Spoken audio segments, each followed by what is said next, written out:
how to add captions or quick caption text in Adobe Premiere Pro in less than 2 minutes. Identify the video you want to use and then go under File, New, and then Captions. And then under Standard, change this to Open Captions. Click OK, double tap it, and then drag it onto your timeline and then extend it. So when you click on it, right here you have under Captions, you can type in whatever you want.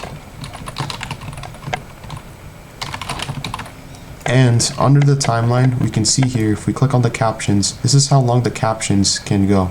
We can extend it to the right or extend it here. If we want another caption right here, we can click the plus icon right here under captions and it creates another caption. But if we want the caption to start here, we can drag this to the beginning, as you can see, and then extend this and then go back over here and type in whatever you want. So far we have this caption. There is a better way to do this. If you type T, you can add in a text and automatically this will not pop up. But if you go under Effects Control, you go under to Text and you have background. If I uncheck mark that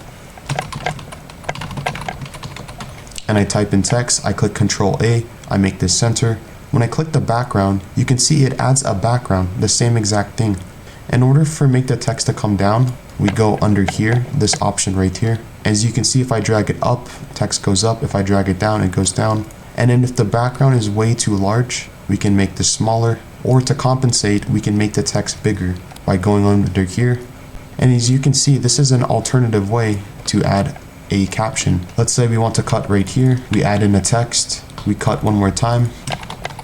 But you can see when I type in this text, there's too much. So I go back under Effect Controls, and then I make the text and I adjust it. And this is our closed caption, or this is the alternative. So that is how you add closed captions in Adobe Premiere Pro in less than 2 minutes. Thank you for watching. Subscribe to the channel for more content and video editing and Photoshop tutorials.